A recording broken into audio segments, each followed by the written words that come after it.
merahku di pundak. Selamat pagi semua, ku nantikan dirimu di depan kelasmu, menantikan kami. Guruku tersayang, guru tercinta, tanpamu apa jadinya aku? Tak bisa baca tulis, mengerti banyak. Waalaikumsalam warahmatullahi wabarakatuh. Baiklah, anak-anak sekalian, sebelum pembelajaran kita mulai, dulu Pak Em silakan untuk menyiapkan doa dulu. Silakan.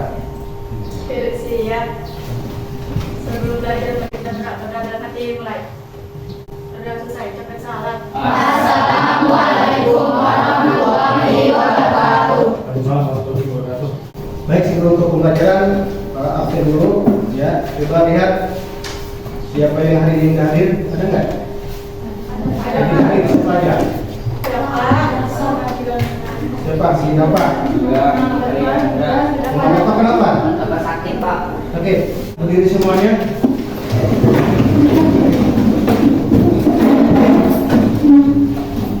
Lihat baju kalian apakah saudara semua sudah baju nasional dengan judul Garuda Pancasila. Itu silakan semuanya untuk berdiri. Kita nyanyi bersama-sama ya.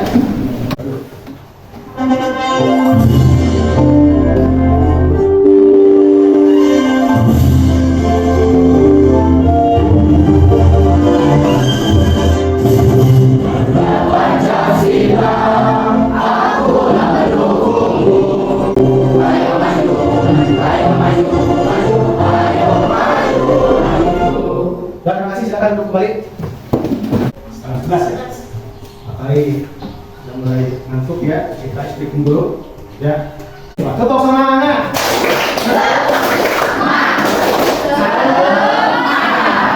Ya, jangan duduk. Ya, semangat ya. Ya. Semangat. Ya. Kemudian sebelum maju pembelajaran, Bapak ingin nanya dulu nih. Barangkali masih ingat dari kalian ya materi pembelajaran yang telah kita pelajari pada minggu lalu apa ya? Silakan yang masih ingat. Kita kembali belajar apa? Makna kedudukan alinea 4. Kenapa? Makna kedudukan alinea 4. Makna alinea 4. Ya, jadi kita mempelajari makna alinea 4. Kalau secara umum itu kita teman mempelajari tentang makna alinea dalam pembukaan Undang-Undang Dasar 1945. Apa makna alinea keempat itu? Melindungi segenap bangsa Indonesia dan seluruh masyarakat Indonesia. Siapa lagi? Berdiri ya. Apa biar kamu yang lain? Silakan. Melindungi segenap warga Indonesia Ya. dan melindungi segenap bangsa Indonesia. Terus Serta ada ya. bangsa. Ya, mencerdaskan kehidupan bangsa. Ya, itu materi yang telah kita bahas kemarin itu tentang makna alinea pembukaan Undang-Undang Dasar 45 ya. Kemudian adapun tujuan pembelajaran untuk hari ini adalah setelah mengikuti kegiatan pembelajaran pada pertemuan ini melalui model pembelajaran problem based learning dengan pendekatan scientific learning ya dan mengamati PowerPoint. Kalian diharapkan yang pertama menghargai kedudukan dan fungsi Undang-Undang Dasar Negara Republik Indonesia tahun 1945 sebagai wujud rasa syukur pada Tuhan Yang Maha Esa. Kemudian yang kedua, menunjukkan sikap bertanggung jawab dalam mendukung kedudukan dan fungsi Undang-Undang Dasar Negara Republik Indonesia tahun 1945 dengan benar. Kemudian mendeskripsikan kedudukan Undang-Undang Dasar 45 dalam sistem hukum nasional dengan baik dan benar. Kemudian menjelaskan fungsi Undang-Undang Dasar.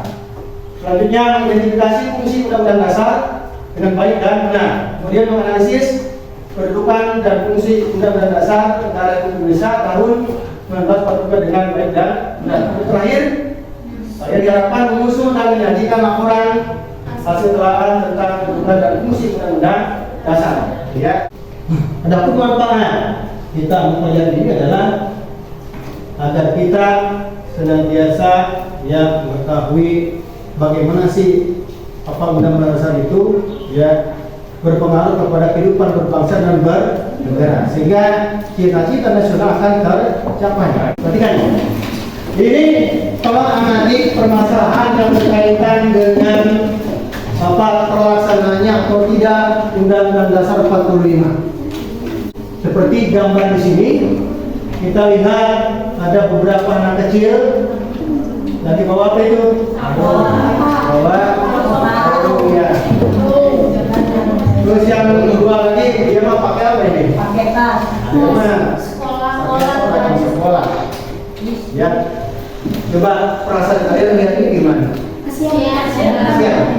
Ini. Ketika orang lain ke sekolah, mereka disuruh orang tuanya untuk mencari apa? Akuan. Ya. Harusnya seperti ini tidak boleh terjadi, tapi nyatanya ada di sini. Bagikan MKSD-nya, ya. Itu silakan sekarang bentuk kelompok. Kelompok 1 nanti di sini. Kelompok 1 ini, kelompok 2, kelompok 3, kelompok 4, kelompok 5. Coba lihat di sekali lagi di sini ditutup kerja sama untuk menyelesaikan permasalahan yang ada di sini. Sama begini, buat pertanyaan, kenapa ini sama terjadi? Apa faktor-faktornya sehingga anak ini tidak sekolah? Gitu ya. Kemudian apa solusinya? Seandainya kalian jadi pemerintah, atau kalian jadi orang kaya, apa yang bisa dilakukan untuk anak-anak ini? Kan gitu. Enggak, ngerti enggak? Gitu. Terus apa akibatnya kalau ini semua tidak dibenahi? Apa yang terjadi? Kalau anak-anak itu semua sampai putus sekolah, apa dampaknya? Apa akibatnya nanti kepada bangsa Indonesia? Itu nanti kita bacakan sama-sama ya. Nanti setelah selesai, kalian presentasikan oleh dua orang ya, kelompok.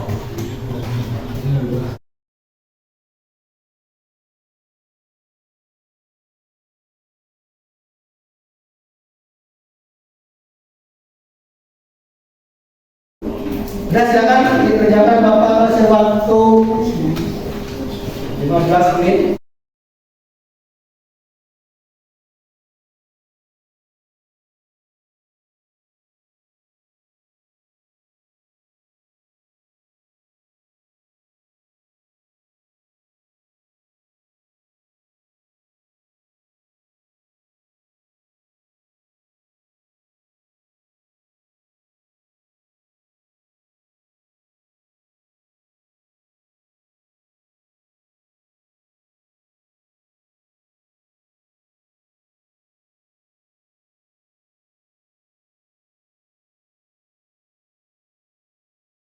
Panggil acak ya. Coba dari kelompok 3. Silakan maju 2 orang perwakilannya.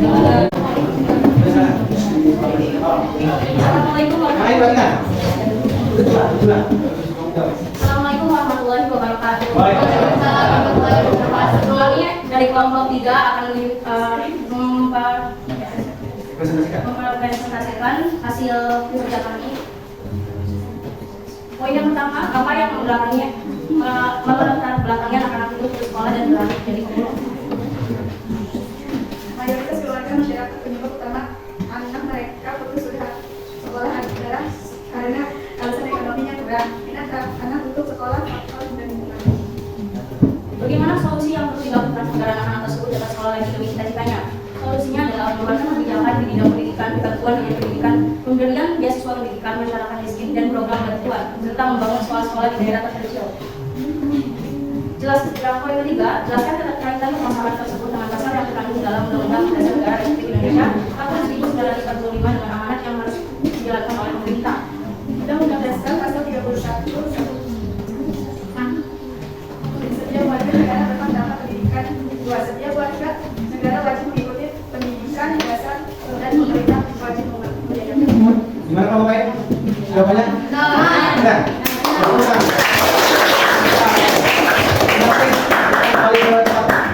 Ya, yang kelompok 5.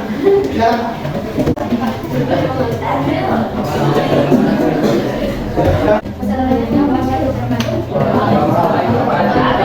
Kami dari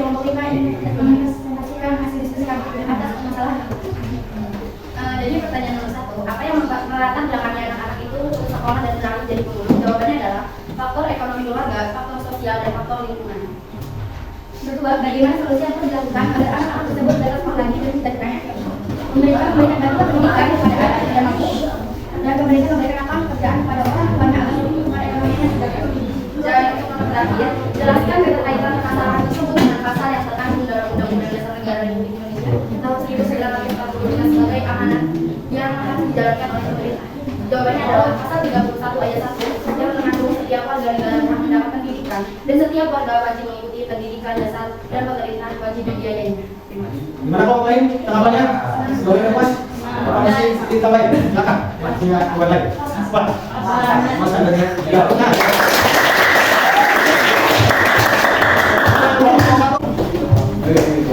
Alhamdulillah kita sudah menyampaikan terhadap permasalahan yang ada di Polri. Ini pada umumnya untuk penyampaian yang presentasi sudah cukup baik sesuai dengan permasalahan yang ada di PowerPoint. Jadi kalian sudah dapat bekerja sama dengan baik bagaimana cara memecahkan masalah dari permasalahan tadi dalam tersebut. Ya. Baiklah, untuk selanjutnya ya untuk ya silakan kalian kembali ke bentuk ya barisan yang kayak tadi ya. Nanti kita akan melaksanakan penilaian silakan untuk jawaban dari awal sampai akhir. Apa sih kesimpulan pembelajaran kita ini? Kesimpulannya dari awal sampai akhir. Dari sejak Bapak menjelaskan sedikit materi yang ada di PowerPoint. Coba silakan siapa yang memberikan kesimpulannya? Silakan. Yuk, silakan. Berdiri. Kesimpulan. Silakan berdiri. Undang-Undang Dasar berfungsi sebagai undang dasar, Iya. yaitu merupakan hukum tertinggi yang ada di Indonesia. Iya. Ada yang lain silakan. Ya, silakan. Undang-Undang Dasar merupakan hukum yang tertulis. Hukum yang tertulis. Ini buktinya ini ada yang seperti ini, ya. Terus itu ada lagi nggak? Fungsinya? Apa fungsinya? Pertama, Sebagai penentu. iya sebagai penentu.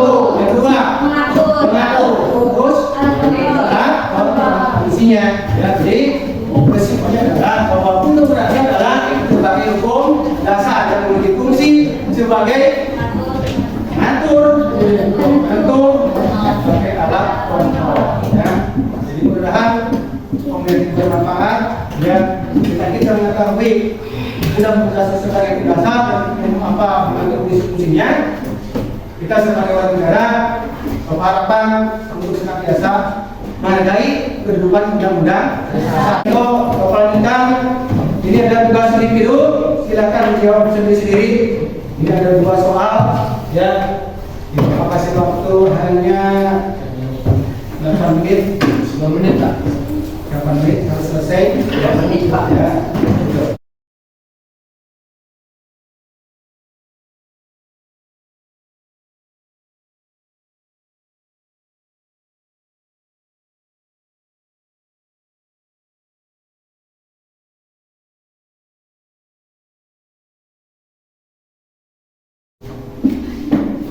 Sudah waktunya habis. Bukan.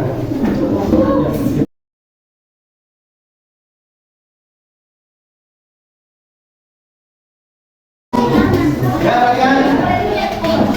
Alhamdulillah untuk pembelajaran kita kali sudah selesai dan sudah melakukan langkah-langkah. Yang pertama kita belajar kelompok, kemudian sudah mendiskusikan, kemudian tempat presentasi, kemudian akhiri dengan apa tadi mengerjakan tugas ide. Ya, coba ikut kalian gimana pembelajaran hari ini? Menyenangkan ya? Ya, kita pesan tetap semangat belajarnya.